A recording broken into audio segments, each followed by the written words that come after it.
Bom dia, boa tarde e boa noite. Você sabe o que árvores, grafos e listas encadeadas têm em comum?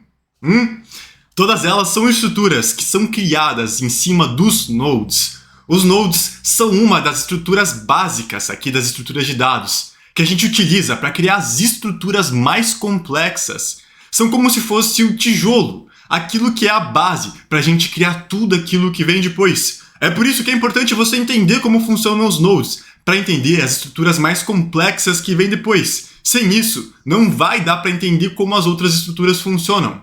E é isso que a gente vai entender hoje, o que são e como funcionam os nodes.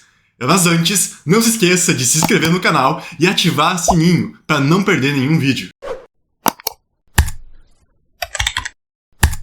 Os nodes são feitos de duas partes diferentes. Eles possuem um valor, que é aquilo que o node está armazenando, e também uma referência para um outro node. O que acontece é que por meio dessa referência, a gente consegue criar uma conexão com outro node. Ou seja, essa conexão aqui, essa referência, permite com que a gente crie um link, uma conexão com outro node. Porque ela fala pra gente aonde que o outro node vive, ali na memória do computador. E por meio disso, a gente consegue chegar no outro node. Essa referência aqui dá superpoderes pra gente, porque por meio delas a gente consegue criar algo que parece uma cadeia, ali uma corrente de nodes todos conectados, um do lado do outro. E com essa cadeia, essa conexão de nodes, aquilo que a gente pode fazer é viajar de um node para o outro. Começar, por exemplo, aqui, nesse primeiro node, e ir para o segundo, e assim ir para o terceiro, até que não tenha mais nodes para a gente viajar, mais nodes para a gente visitar. E agora que a gente já entendeu algumas das ideias mais importantes por trás dos nodes, tá na hora de a gente entender como a gente cria um node em uma linguagem de programação como Java, por exemplo. Como dá para ver aqui, eu tenho uma classe que representa um node. Nesse meu node eu escolhi que só ia deixar armazenar valores inteiros, como 1, por exemplo. E aqui embaixo eu possuo uma referência para um outro node, que eu chamo de next. E é por meio dessa referência aqui que a gente consegue criar corrente, conectar dois nodes juntos. Se eu quisesse, por exemplo, conectar o Node 1 e o Node 2, eu poderia dizer que aqui que o next do Node 1 é o Node 2. E isso cria a corrente que liga esses dois nodes e permite com que do Node 1 eu consiga chegar, viajar até o Node 2. Aqui embaixo eu estou criando um node, que eu chamo de Node 1.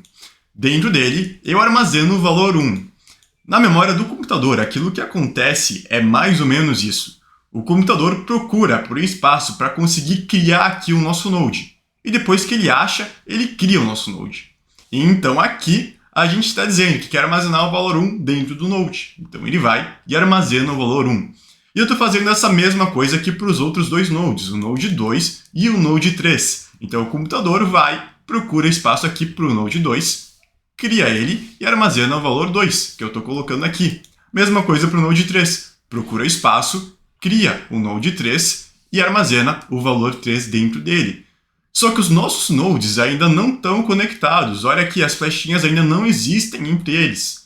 Isso acontece porque eu ainda não disse qual node está relacionado com qual. E eu faço essa criação da relação, da conexão, das correntes aqui que interligam os nossos nodes aqui embaixo, onde eu digo que o next aqui do Node 1 está ligado ao Node 2. E o efeito que isso tem aqui na memória do nosso computador é mais ou menos isso daqui, ó. Agora, eu sei que do Node 1 eu consigo chegar no Node 2, porque o Node 1 sabe onde o Node 2 existe, onde ele mora na memória. E eu estou dizendo que o Node 2 está conectado aqui com o Node 3. Então, o Node 2 cria uma flechinha que permite com que a gente viaje até o Node 3. E agora os três nodes estão conectados. O Node 1 sabe onde o Node 2 mora e o Node 2 sabe onde o Node 3 mora. Porque é isso que acontece quando a gente utiliza uma referência. A referência, ela sabe onde fica o objeto aqui, aquilo que a gente está armazenando na memória do computador. E agora que a gente acabou de conectar os nossos nodes, a gente ganhou uma super habilidade de poder viajar entre os nodes. E para fazer isso, a gente pode criar um loop, onde a gente começa no nó 1, que vai ser o nosso primeiro nó, o nosso nó atual, o current node. E a gente vai ficar executando o loop enquanto o nosso current node, o nosso nó atual, for diferente de null. Ou seja, enquanto tiver nós para a gente visitar, a gente vai executar esse loop aqui. Então, aquilo que a gente faz é que a gente vai printar o valor do nó que a gente está visitando no momento. Nesse caso aqui é 1, então a gente printa ele.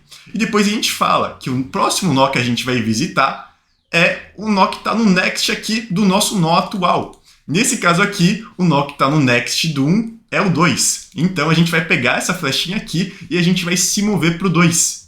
Então a gente vai printar o valor do 2 na tela. A gente vai dizer que o próximo nó vai ser o nó que está no next do 2, que é o 3. Então a gente vai pegar aqui essa flechinha aqui e vai mover até o 3 e vai printar o valor dele na tela. E no 3, como ele não tem mais nenhum nó, o nó atual dele vai ser o null. Então a gente vai chegar aqui de novo no teste do nosso loop e o loop vai quebrar. Mas a gente conseguiu viajar entre os nós por causa dessa corrente aqui que a gente criou por meio das referências entre os nodes. E essa habilidade aqui de ficar criando essas conexões entre os nós que estão armazenados em diferentes lugares da memória é muito importante. Como a gente acabou de ver, com os nodes a gente conseguiu armazenar uma sequência de elementos, algo que é bem parecido daquilo que os arrays permitem a gente fazer. Isso significa que eles são iguais aos arrays, não é? Olha, com os nodes, a gente também consegue fazer as operações de inserção, deleção e busca, que também dá para fazer nos arrays. Então eles são iguais. Não, Quadrit, não é bem assim não. O que acontece é que eles permitem que a gente faça as mesmas coisas. Aquilo que você consegue fazer no array, você vai conseguir fazer com os nodes. Só que eles fazem isso de maneiras diferentes. Para começar, os elementos dos arrays são armazenados de forma sequencial na memória do computador. Isso faz com que essa estrutura seja uma estrutura cache-friendly. Best friends com o cache do computador. Funcione muito bem com o cache. E quando a gente fala dos nodes, eles são armazenados de forma esparsa na memória do computador. Ou seja, os elementos não têm que estar aqui um do lado do outro. E isso faz com que essa estrutura aqui dos nodes não seja best friends com o cache. Não seja cache-friendly da mesma maneira que os arrays são. Então eles são ruins. Não, Quadrit, isso não quer dizer que os nodes são ruins. Significa só que eles funcionam de uma maneira diferente. E o que acontece é quando você tem aqui uma estrutura que funciona de uma maneira diferente, mas você pode fazer a mesma coisa que uma outra estrutura, que você vai ter uma eficiência diferente na realização das operações. Pode ter alguns casos onde, por exemplo, um node é mais eficiente do que o array e vice-versa, como por exemplo o caso da inserção no início da estrutura, que é mais rápida no node do que no array. E o caso de acesso de um elemento da estrutura, que é mais rápido no array do que no node. Então, no final, tudo depende do que você mais quer fazer com aquela estrutura, quais são as suas necessidades e qual dessas estruturas se alia melhor com aquilo que você tem que fazer. Porque não tem uma estrutura certa ou errada. Existem estruturas que são melhores de serem utilizadas em um caso ou outro. Olha só quem está curiosa querendo aprender mais coisas sobre os nodes e os arrays. Que bom que você está curiosa, porque eu ainda tenho mais algumas coisas para explicar. Quando a gente começa a ver as estruturas mais complexas, a gente percebe que elas são criadas basicamente com duas outras estruturas, que são os nodes e os arrays. Ou seja, essas duas coisas aqui são os building blocks, os tijolos, as partes básicas que acabam constituindo, que a gente utiliza para criar as estruturas de dados mais complexas. É por isso que você tem que entender bem como essas duas estruturas funcionam. Porque se você não entender ela, você não vai conseguir entender as estruturas que vêm depois, já que elas são criadas em cima dessas duas estruturas aqui. Alguma dessas estruturas que eu estou falando no caso dos nodes são a lista encadeada, que permite com que a gente armazene uma sequência de elementos, mas só consiga se mover em uma direção. E se a gente adicionar uma referência para o nó que está atrás, a gente vai criar uma lista duplamente encadeada, que permite com que a gente se mova para frente e para trás. E se a gente escolher ter duas referências e um dos lados armazenar valores menores e do outro armazenar valores maiores, a gente vai ter uma árvore binária de busca. E com ela, a gente pode procurar pelos elementos muito rápido. Mas se isso não for suficiente, a gente pode complicar. Misturar um array com uma lista encadeada e um node. E com isso, conseguir representar um grafo que permite com que a gente represente elementos e relações entre eles. Agora chegou a hora da gente resumir tudo aquilo que a gente viu até agora.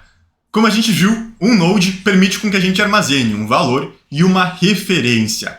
E por meio dessa referência que a gente armazena, a gente consegue conectar um node no outro.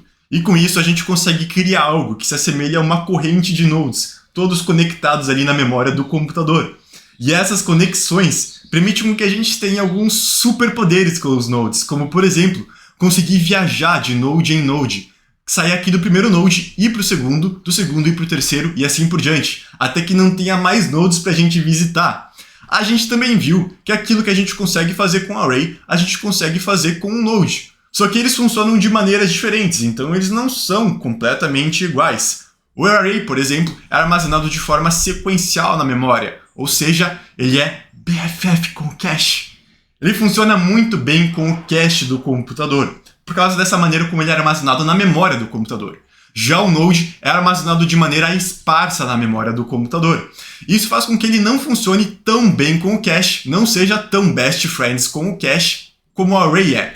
Só que, por fazer as coisas de maneiras diferentes, o que acontece é que dependendo do caso que você vai utilizar, pode ser que um Node ou um array seja melhor para a sua situação. Por exemplo, a inserção no início é mais rápida com o Node do que com o array, e o acesso é mais rápido com o array do que com o Node. Ou seja, não existe estrutura errada. Existe estrutura que vai se adequar melhor à situação que você vai estar utilizando ela. E da mesma forma que os arrays são uma das estruturas básicas para as outras estruturas mais complexas, os nodes também são essa estrutura básica, esse tijolo que a gente utiliza para criar as outras estruturas que vêm depois. Uma dessas estruturas que a gente cria ali com os nodes são as listas duplamente encadeadas, lista encadeada e a árvore binária. Se a gente quiser complicar, a gente pode misturar ali os arrays com a lista encadeada e os nodes para criar um grafo. Se você quer continuar aprendendo, se inscreva no canal, curta e compartilhe o vídeo. Até a próxima!